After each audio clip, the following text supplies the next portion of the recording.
This is a 1999 Harley Davidson FatBoy, and the FatBoy is one of the most iconic and greatest Harley Davidsons ever made. I'm gonna tell you guys why, and why this one is special.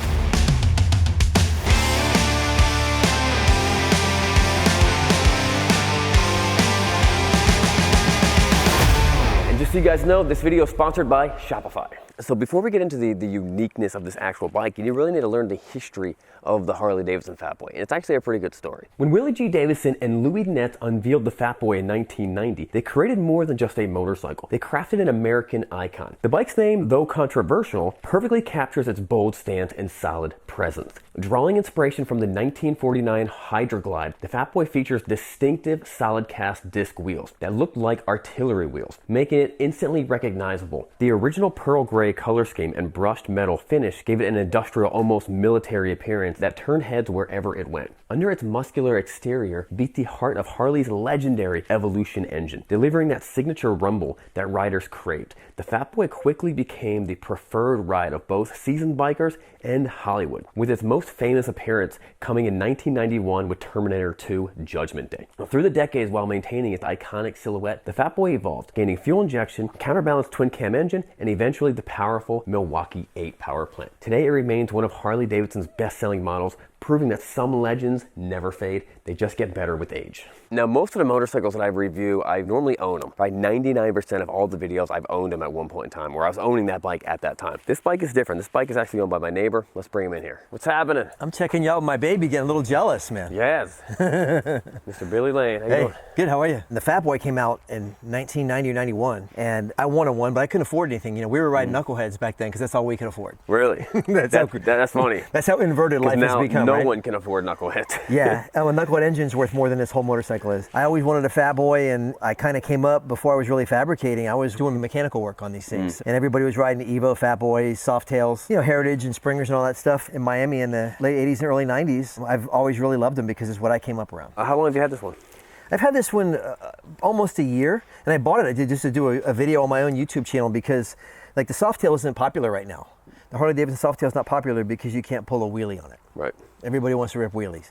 So Dynaglides and FXRs is kind of where the money is in these things. You know, it's what people who want a Harley Davidson but can't afford to go buy a new one or even buy a good vintage one will go buy an Evo, and Evo is really the best of them. The Dyna apparently wasn't very popular because Harley shut them down a couple years ago. Well, the Dynaglide was supposed to replace the FXR, and it was a move backward. Right. The FXR is the best bike they ever built. This is the Evo or the twin cam? This is the Evo. This is 1999. This is the last of the Evo with the carburetor. Oh, okay. Right after this, everything was 2-cam and fuel injection. I was told that up till 2005, you had the option. Every once in a while, you see like an 02 or something like that still has carbureted. If you look at like a shovel head, the Evo doesn't leak oil, has a 5-speed transmission, and clutches huge jump over the 4-speed. It was a revolutionary engine. Without the Evo coming out, I don't think Harley would be Harley Davidson. I don't think so. And the clutch and the transmission are better. The brakes are substantially better. And the suspension still stinks on it. Yeah. Like they always did. You know, I've added a 50% horsepower increase to this engine by doing very little. They took horsepower really well. Yeah. Now, obviously there's some aftermarket things on it. That carburetor, that's not stock. Yeah, the carburetor's from Carl's Speed Shop with the Typhoon carburetor, which is a billet aluminum version of an SU British carburetor. How big is this engine? It's 80 cubic inches. Okay. But I put S&S heads on it, S&S high compression kit, pistons, and a big S&S cam. And that's what it takes to make that carburetor run on an engine this small. You custom made these pipes? Yeah, I was doing a bunch of TIG welding stuff and found a set of pipes I liked and basically mimicked them, you know, and did all the TIG welding on my Pulsar, stainless steel. Now, what's going on with the transmission over here? So the transmission is just a stock 5-speed transmission, but it's a Roland Sands design, you know, RSD. They call it a Clarity cover. I think they make rocker box covers and transmission top covers and a few other things. Yeah, it's a beautiful bike. Looks like you ride it a lot. I ride it a lot. It's basically my everyday. You know, it's something you can just get on. I bought it just to do a YouTube video and flip it, and I fell in love. I noticed those are not ape hangers. No ape hangers, yeah. I like the beach bars. You know, I like the old 50s styling. I mean, the FatBoy was supposed to represent the 1949 Panhead, really, is what they built him to represent. And so I like that style bar. When you're riding it, that feels better. You have aftermarket swing arms and then brakes. The brakes on these are good, but the PMs are way better. The stock brake, it's kind of binary. It's on or off. You know, the Performance Machine brake, you can really feather the brake and feel the pressure and feel the braking pressure. And that's something that you're very in tune to, that being a flat track. Yeah. You know, and just riding in general, but especially with racing, You know, you want good braking. I usually always use Brembo or Performance Machine. But then the swing arm is Boyd Coddington, you know, from the hot rod world. But they were so expensive back then. You know, they didn't probably, I'm sure they didn't sell a lot of them. Well, what's something like that cost back then? The swing arm I think was like $3,000 back then. That's crazy. Maybe even more than that. What was revolutionary about the FatBoy was that it looks like a hardtail, Yeah. but it's actually a softail. Yeah. So you know, unlike the Dynas where you had the springs on the side of the Sportster, you had the look, you also had the comfort, so you kind of had everything. Yeah, I mean it rides like a gorilla on roller skates, you know, but it looks cool, and that's what the softail was built for. Was just kind of to be something that mimicked that vintage style. That's the great thing about the Harley Davidson Softail is it's a motorcycle that's really easy to customize. That's why I did this one, is because for the average guy out there right now that doesn't have a lot of money, this is something they can pick up and do a few small things to it and really have a great motorcycle. I mean, I ride it, people freak out every time they see me on it. I put the Road King in the same category, but it's a timeless look. Yeah. Like this gauge, it will work forever. You know, there's no screen on it. There's no like 8-track player. You know, there's no tape deck that dates it. Yeah. You know, someone can walk up and be like, I don't know. You have no idea what year it is because it's the simplest form of a motorcycle. Yeah.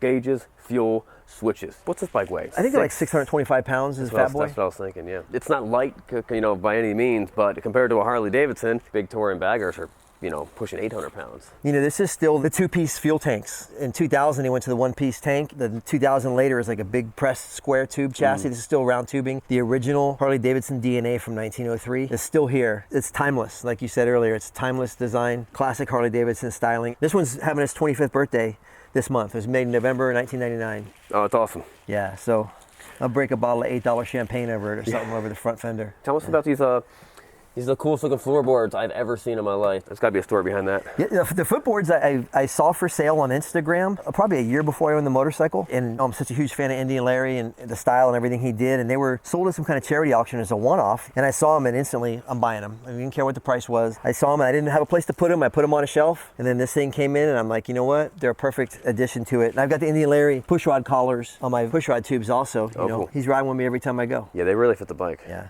I'm telling you, when it's clean, it looks like $1 million. And every time I ride it, somebody stops me in traffic somewhere because they think it's from the 50s. Right. It's, you know, that's... Well, that's the best thing about it. Yeah. That's the best thing about it. Anything I need to know when for running it? It's just low. You know, it's low, and it will remind you of that if you lean it over too far. Cool. But it's loud. It's low. It's loud. It's fast. You know, and it's cool. I mean, there's 4 things that you got to have in a motorcycle. That's right? all you need for a motorcycle. Yeah. Awesome. Well, cool. Thanks for letting me take it for a spin and showing it to everybody. Now, before we jump on this thing and take it for a spin, which I'm dying to take this thing for a spin, people are always asking me the same question. They're like, Sean, you're an entrepreneur. You started your own business. How do I start my own business? Obviously, what you want to do is the easiest possible way. And what I always tell them is to start a Shopify store. And I want to give a big thanks to Shopify, who is a sponsor of this video right here. Now, I've been using Shopify for the past 6 years, and all my product stores and all my websites are all Shopify stores. If you've ever bought anything from us, the detailing spray, the gloves, the hats, the awesome Bikes and Beard shirts, you use Shopify as well. So starting a Shopify store is very easy. All you got to do is come up with a product you want to sell, take some photographs of it, create the Shopify store, and then start selling it. One of the coolest feelings ever is when you wake up and you hear that cha-ching, you look at your phone, and you realize that you were making money while you were sleeping. Now, I know what you're thinking. You're like, Sean, I don't know how to make a website. That sounds complicated. Well, Shopify has already figured that stuff out. You can either code it yourself if you want to make it look however you want to, and you know how to do that, cool that you have that option. Or you can use Shopify's drag and drop template, and you can build your own store, or you can pay a person on Shopify Partners to build the store for you. So if you've been thinking about becoming an entrepreneur and starting your own thing, do the lowest hanging fruit thing, and that's start a Shopify store. Tons of ginormous brands are using Shopify stores. Go check them out at shopify.com/Srkcycles so they know that I sent you. All right, guys, before we ride this bike, let's do the words of wisdom. 1 Thessalonians 5:15. See that no one repays anyone evil for evil, but always seeks to do good to one another and to everybody. I'm excited to power this bike up. It's been a while since I've rode a FatBoy, and I'm kind of thinking I need to get one. This is a carbureted bike, so make sure the fuel's on. Flip the throttle twice, and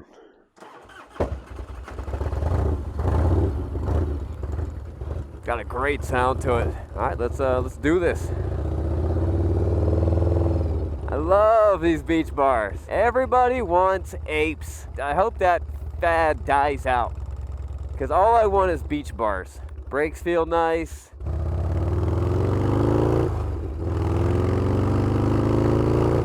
So because this bike is lowered, it looks better. If you get used to looking at a lowered FatBoy, then you see one that's not lowered. You know, you can see, oh, lowered looks a whole lot better. But when it comes to cornering, you know, let's say you lower it 2 inches, well, your floorboards are 2 inches closer to the ground. So when you corner, you drag a little bit of floorboard. In my opinion, the Evo FatBoy, it's extremely Harley Davidson. It's got that good vibration, but it's not awful. It looks amazing. It's simple. It's hard to beat this motorcycle. I'm cruising at 55. We can go a little bit faster. Let's cruise at, you know, appropriate highway speeds. The bike feels great. Now, the FatBoy has no windshield. A lot of people, they don't like that. You don't really notice that it has no windshield. What's worse than this is a windshield that comes up to here, and all the wind that's coming, that's supposed to be hitting you here, hits you on your head. That's worse than no windshield. And then the other part, the other aspect is where this gets where this does get bad and you wish you had a windshield is when you're doing like 80, 90, 100 miles an hour plus. That's when you're just holding on for dear life. But if you're cruising normal, legal, even, you know, highway speeds, even passing a truck, you don't really even notice it. This is why I ride motorcycle. I want the wind at my chest and my hair and my face. Well, I guess my hair and my face is kind of covered up with a helmet. But I can pop my visor up and I can get that wind in my face. This is the 80 cubic inch, it's the Evo engine. This one's had some work done to it, so it's got a little more power. Compared to a modern day Harley Davidson, you'd probably say this bike is slow. But it does everything you want and you need a motorcycle to do, and it's got the cool factor. So if you're not trying to race your buddies, if you can still race your buddies, just depending on what they're riding, you're not gonna win. You know, a couple years ago, you couldn't touch one of these for less than 75, 8,000, 9,000 bucks. Maybe a really, really clean one was a little bit more. They've gone down in price, and they've gotten very, very affordable. I feel like I need to get one again, because what a great bike to ride. It gives you that very visceral feeling, and you ride a bike like this, and you're like, yes, that's why I ride a motorcycle. There's that power kicking in.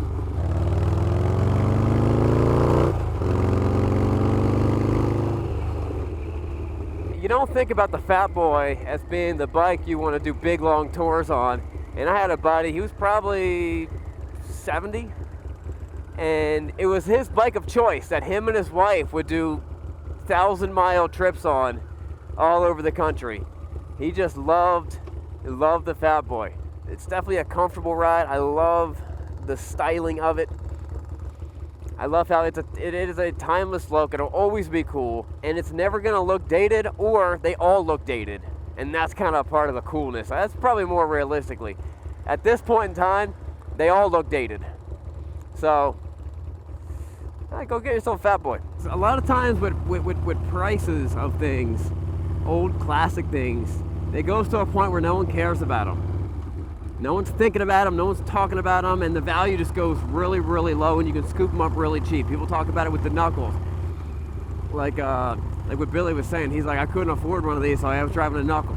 Now you can't touch a knuckle for anywhere close to it. You know, like, they're crazy valuable. So a lot of people think that at the prices that these bikes are at, that they're just gonna start going up. They're extremely affordable right now, and it's at a price range where you're like, man, why wouldn't you get it? It's unrealistic with inflation and everything else that these aren't going down. It's unlikely you're gonna see a FatBoy for sale that for the same price of what you can buy an electric bicycle. It just doesn't make any sense, because this is so much cooler. It's cooler and it's better in every way. Billy's got this bike set up really well. The brakes feel great, it stops pretty good. I like that intake. I look at it and on my first glance, like, man, that's crazy looking. But when you look at it through like the lens of like motorcycle racer, it makes sense. I do think it's super cool. I think the exhaust looks great. I think this whole thing put together, you know, the FatBoys have always been like airplane motif. You know what I mean? There's always a connection with the FatBoy and World War II military airplanes. And I love it, and I need to get one. Guys, we'll see you guys next time. YouTube thinks you might like this video right here, so I think they might be right. Go check it out. Remember, it is not what you're riding, but where you're going.